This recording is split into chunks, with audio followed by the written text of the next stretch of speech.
The foundry industry. Bus systems are used to carry the electrical current to run the induction melting furnaces. The electrochemical industry. Bus systems are used to carry the current for electrolysis processes. The Electric Materials Company has had the privilege of fabricating bus systems for all these industries. The Electric Materials Company. TEMCO, the company that offers the package, a package of complete and total service. The Electric Materials Company's package policy actually begins here at its rolling mill. TEMCO is one of the few companies that operates its own mill. Of course, the big advantage here is that it provides an extra step of quality control and service that is passed on to our customers each and every order. The same principle is reflected in all of the departments at the Electric Materials Company. The foundry, production and plant engineering,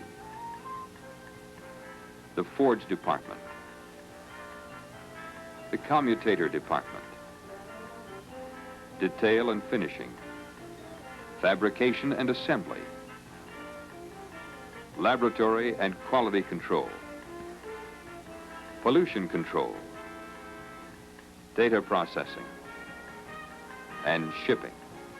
The package includes complete service and total responsibility. Complete and total responsibility from the start. From the first customer inquiry, you have a need, we want to satisfy it, economically and effectively. But only after thorough evaluation of electrical and mechanical design parameters can we go about our job. We carefully evaluate all details at the outset. The size and type conductors to be used. Should they be copper or aluminum? Will the job require insulators or insulating board? What type joints are best? Bolted, welded, or clamped? What will be the location of the installation? The questions are many, but all are necessary. The engineering and design group works closely with the computer to arrive at preliminary design figures and requirements. The system's amperage, the size and number of bars required, the number and spacing of insulator supports. In addition, the computer permits speedier quotes to our customers. Once approved, the computer quickly and accurately orders the cutting of specified bar lengths. Then, almost as quickly, the bars are cut. This saw turns at 3,425 RPMs. Bars are slid onto conveyors and rolled into position for punching. When different combinations of hole patterns are required in the same bar, several punch presses can be placed in the line to minimize handling, thus punching all hole patterns in one setup. Stops are preset to eliminate individual layout of each bar. These punches will handle copper bars up to a 1-inch thickness and will do it more economically than drilling. There's no worry about deformation either. Maximum dishing is only 1/32 of an inch. The copper or aluminum bars then move along to be electroplated with silver or tin. To effectively reduce contact resistance at clamp joints, they are silver electroplated to a thickness of 30/millionths of an inch. The plated ends are then dried with a high-pressure air hose. After punching and plating, bars will be segregated, awaiting assignment for further processing. But since some will be designed to round corners and change directions in an installation, they will require bending. Factory bending not only reduces field installation time and costs, but offers far greater precision over bending at the job site. Bend lengths can be held to within 1/16 of an inch on bar lengths of 20 feet or longer. To simplify field insulation, flexes are often needed. Flexes are used for connecting bus bars where there is a great deal of vibration or in long runs where there's expansion and contraction due to temperature changes. The flex, actually a layer of thin copper sheets, is welded to solid copper tabs at each end. This type of welding is difficult and requires proper preheating facilities, more than 1,000 degrees Fahrenheit even before the welding begins. Of course, copper field welding is so impracticable, it is virtually out of the question. TEMCO does both tungsten inert gas, TIG, and metal inert gas, MIG, welding. The operator's special suit protects him from radiation as well as burns.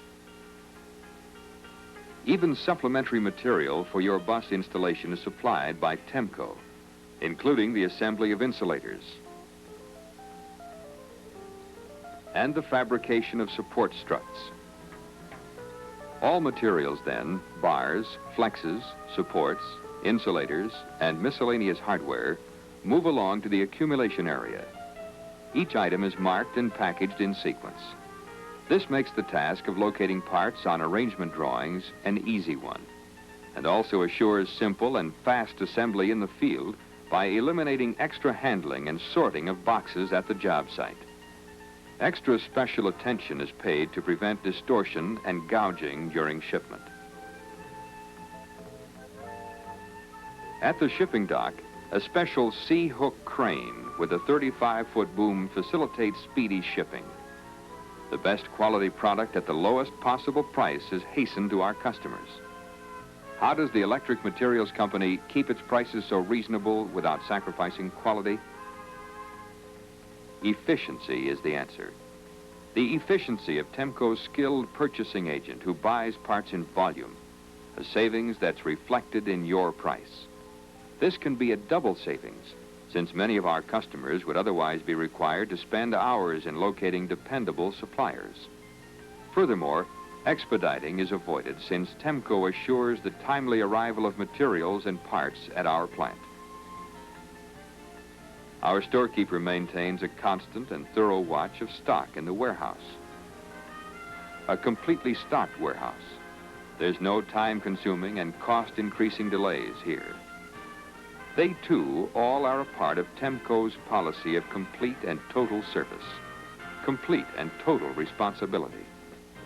A civic responsibility that's exemplified by TEMCO's pollution control equipment. A special responsibility, one for the community. A responsibility that's exemplified by all the departments at the Electric Materials Company. It, too, is a special responsibility, one that ensures the best quality product at the lowest possible price for all of TEMCO's customers.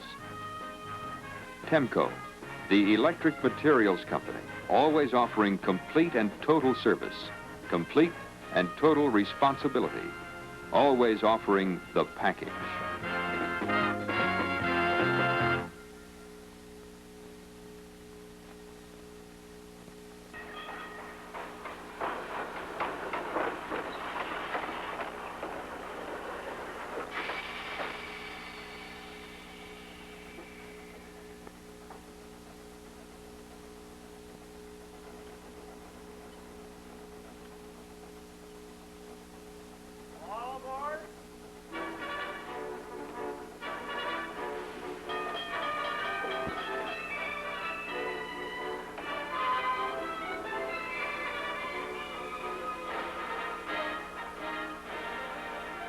During the early 1900s, a new method of transportation broke upon the American rural scene, the electrified interurban railroad. This was the country counterpart of the city's trolley cars. It was, in effect, a method used to link many small rural towns to the big cities. The biggest boom in interurban railroading occurred in the Midwest states of Illinois, Indiana, and Ohio. These systems required vast amounts of electrical supplies, traction motors, commutators, trolley wheels, wire, and power distribution equipment. To supply these needs, many small electrical companies came into existence. Among them, the Electric Materials Company, founded in 1915 at Northeast Pennsylvania. Business was good until the late 20s, when the combination of the private car, the gasoline-powered bus, and the disastrous stock market crash drove the interurban lines out of existence. While many of the electrical supply companies followed their main customers into oblivion, the Electric Materials Company not only survived, but grew into this modern integrated copper manufacturing facility, which produces essential products for the railroad industry, the mining industry, the power industry, the automotive industry, the communications industry, and even the recreation industry. The key to this steady growth can be found in two words: specialization and service. Specialization, because even though copper was one of the first metals discovered and used by man, it has many elusive properties, and there are no easy handbook answers to many of the production problems that crop up. So the Electric Materials Company maintains its own research department, which not only performs day-to-day quality control checks on hardness, conductivity, and tensile strength,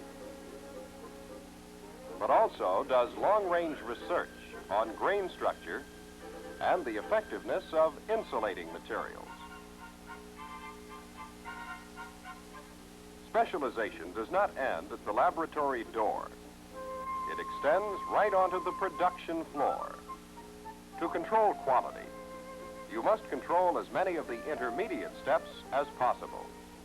So at TEMCO, nothing is farmed out.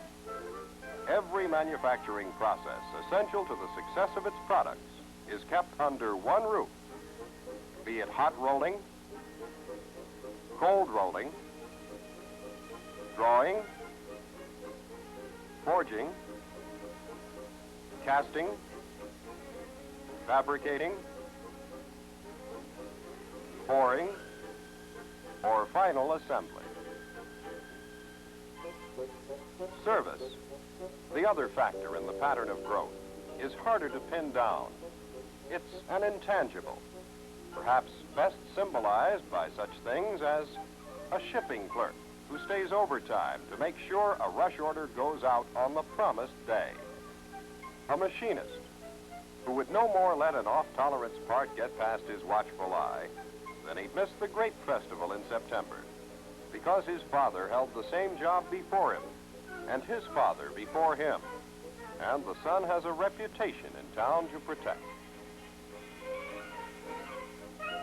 Or the executive who makes a ritual out of answering every piece of mail the same day it's received, be it an inquiry, an order, or a complaint. Small items, even silly ones perhaps, but in an industry and an age dominated by giant impersonal corporations, it's reassuring to know that your order is being watched over by men, not mechanical monsters. Let's see how this combination of specialization and service go to work for you by following a typical order through the mill from start to finish. Here in the Cleveland office of the New York Central Railroad, this large traction commutator has just been pulled. It's too far gone for any more turning down, so it will be replaced from the Central's shelf stock. What's left east to start its life cycle over again? The first step is a complete engineering review. With over 20,000 commutator prints on file, the job of pinning down exact dimensions and metallurgical specifications can be accomplished quickly, even though the old commutator may be damaged almost beyond recognition. But engineering means more than just copycatting old ideas. Original development is constantly going on, and TEMCO refilled commutators often incorporate changes which take into account improvements in the strength of the copper, insulating properties of the mica, and the latest mechanical design. Refilling, by the way, is a cost-saving concept long associated with the Electric Materials Company. With the specifications pinned down, the production department can usually start work immediately, because an inventory stock is kept on hand at all times, permitting access to up to 15,000 sizes. However, if the size is something really out of the ordinary, or if inventory levels are low, It can be quickly rolled to order in TEMCO's own rolling mill. The pure electrolytic silver-bearing wire bars are first heated in a carefully controlled oven, which keeps scaling to a minimum. Then through the mill for progressive sizing and application of the bevel necessary for the commutator segment's wedge shape. It's a pretty sight to watch the red-hot copper snaking through the rolls, and one you'll not see too often. For only TEMCO, of all independent commutator builders, has the volume to justify the operation of its own mill, in spite of the extra step of quality control which it affords. A cold rolling follows, which gives the copper a preliminary sizing necessary for the bench drawing which is to follow. Probably the most crucial step in the entire preparation of commutator copper is bench drawing. Not only does this operation determine the final dimensions and the surface finish, but also the cold working of the metal greatly alters its hardness, grain size, and tensile strength. As a result, up to 4 final draws with intermediate annealing may be necessary to obtain the exact properties called for in the specifications. The use of universal dies permits an infinite size range, and to date, TEMCO has drawn over 10,000 sizes in commutator wedge stock alone.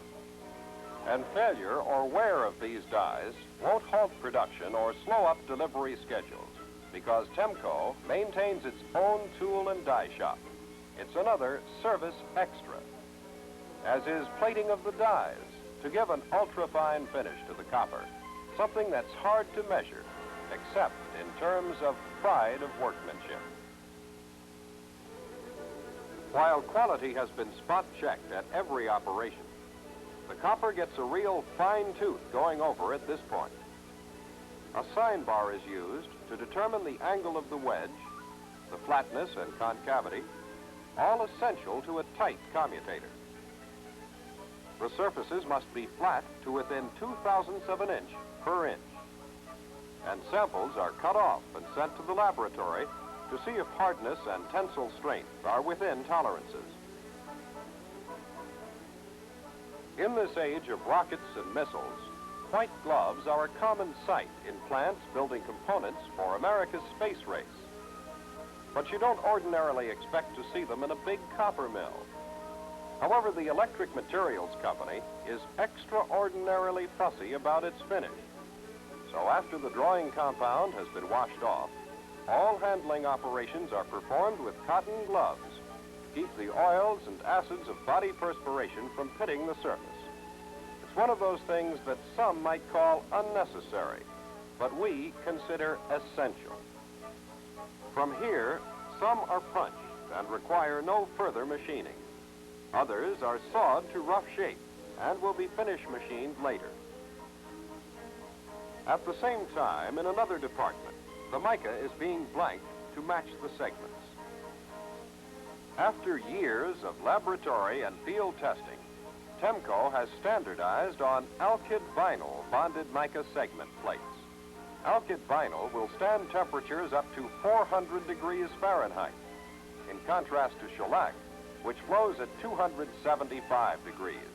And that difference gives you an extra margin of dependability in extreme applications.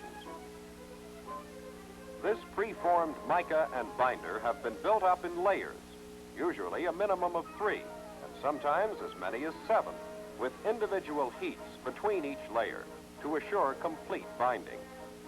Joints in the mica are staggered to maintain uniform strength throughout the piece. The operator must move swiftly and surely because the binder sets almost instantly when it hits the cold forming mold, which is pre-coated with mold release compound. Maximum insulating properties will be developed later as mica is compressed to proper thickness and also stabilized through baking and pressing. The stacking department is the grand central of commutator building, where all the components come together for final assembly. Here is where craftsmanship and painstaking attention to detail pay off. The copper and mica are carefully counted and recounted because radial accuracy is a factor not only of wedge angle, but the exact number of segments and the location of the first segment by the setup man. Stacking takes place in dummy rings, a building ring on the bottom and press ring on the top. Exact 90-degree assembly is a must, for any skewing of the segments will cause poor commutation. To assure this, TEMCO has a wide variety of hydraulic presses, ranging up to 300 tons capacity, which are constantly checked for pressing accuracy and parallelism. After an initial press, some commutators are given a short oven treatment to develop dimensional stability. Others bypass this first bake and go directly to the boring lathe, where the brush end is faced off and the V-bore is machined. This step must be precise, regardless of whether the commutator is to be of the V-bound type or of the arch-bound type. With the V-bound commutator, most of the pressure from the cap and shell is carried on the 30-degree surface, but the amount carried on the 3-degree surface is very critical. Either too much or too little pressure at this point will cause roughness in the overhang area. The arch-bound commutator is inherently smoother than the V-bound because there is no pressure at all on the 3-degree surface. However, precise machining is still essential because clearance must be maintained between the inside diameter of the segments and the shell, and between the 3-degree surface of the segments and the mica cone. To preserve this clearance and prevent possible future shorts, a celastic compound is added on the 3-degree surface during assembly to seal out moisture and dirt. Quality machining of the steel parts complements the work done on the copper. If your order is for a refill, the shell is given a complete checkout. When needed, the shell is turned to specifications. With extremely old units, further upgrading may take place with customer approval to take into account modern design improvements. And of course, orders for complete units get new forgings or castings depending on design requirements. You may, if you wish, order assembled segments, machined and banded. These will be delivered completely bound with wire to maintain alignment. Copper, mica, and steel are mated, and a finished commutator begins to take shape. Tight, true, and smooth because of rigid fabrication tolerances. Mica rings insulate conductor parts. The persistent checking continues. The critical 3-degree surface is sealed with celastic compound. Another mica ring and more celastic on the front end. The end ring is placed and heavy bolts added. These are tightened only enough to pull the end ring to a snug fit at this time. Later, under tons of pressure in a press, they will be taken up tight to hold the copper and mica in a grip that will keep the commutator smooth under grueling traction conditions. With all parts now in place, the assembled commutator returns to the oven, where the celastic seals are heat set and the mica is further cured. Still hot from the bake, the assembled unit is placed in one of TEMCO's parallel presses, where under precisely calculated pressure, the end rings grip the 30-degree surface of the copper. The ring bolts are tightened and assume the pressure. No further tightening by the customer is necessary. No longer needed to hold the copper and mica segments in alignment, the building rings are removed to leave the commutator sustained now, for the first time, by its own internal pressures. Gauge accuracy must be maintained. No segment is allowed to shift during baking and pressing. With the retaining pressures now on the end rings, the unit returns to the oven, where further heat application will cure the mica parts in their final position. This cycle of baking and pressing may be repeated several times until TEMCO is certain that the commutator is dimensionally stable. Seasoning to obtain stability is now complete, so the brush diameter can be turned. Traction motor commutators receive an additional processing step, known as spin seasoning, to assure smooth operation. In spite of a thorough pressing and baking cycle, the tremendous centrifugal forces and temperature extremes encountered in unusual service may cause the segments to readjust themselves, resulting in a rough commutator. This series of high-speed spinning cycles under heat is one of those additional precautions taken to assure no in-service trouble after the commutators are installed on the armature shaft. A final surface finishing step takes place while the commutator is still mounted on the spin table. With spin seasoning completed, the final step is the application of an insulating and heat-resisting varnish to all non-working parts. This gives added protection during long periods of shelf storage and use. At the final inspection station, all mechanical dimensions are checked against the prints once again, and the commutator subjected to proper bar-to-bar and bar-to-ground short test with both AC and DC test equipment. Years of commutator building experience have led TEMCO's engineers to develop new methods and machines, such as this automatic slotter for smaller mine and mill commutators, or this customer extra on the pre-slotted surfaces of a traction commutator. Note that the bright surfaces are not the conventional tin dip, but silver electroplating done in our own plant. Like the surface finish of our copper, accurate slot control is one of those little things in which the Electric Materials Company takes particular pride. It started with the trolley, and in the half-century since the Electric Materials Company first began building commutators for the interurban railway systems, we've seen a lot of changes in commutator design and in material specifications. But some things remain constant. The knowledge born of specialization, the honesty of fine craftsmanship, and the sincere desire to serve. These values are unchanging. These are the hidden extras you get when you specify TEMCO, the Electric Materials Company.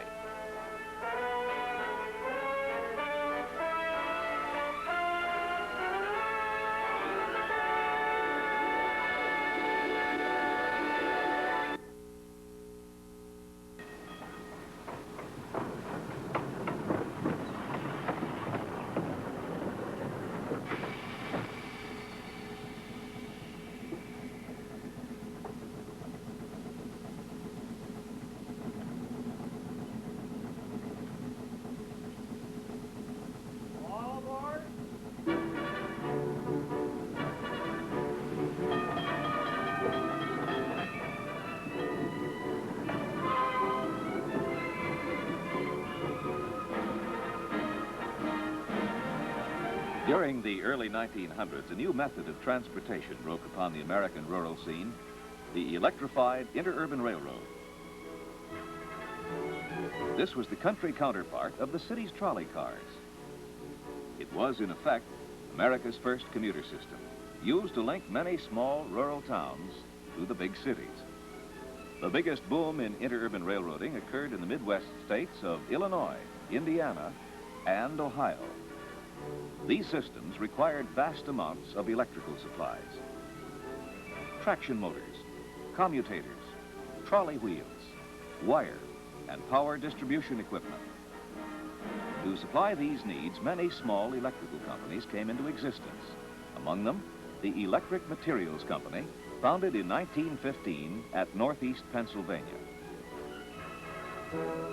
Business was good until the late 20s, when the combination of the private car, the gasoline-powered bus, and the disastrous stock market crash drove the interurban lines out of existence. While many of the electrical supply companies followed their main customers into oblivion, the Electric Materials Company not only survived, but grew. Until today, it boasts this completely integrated copper manufacturing.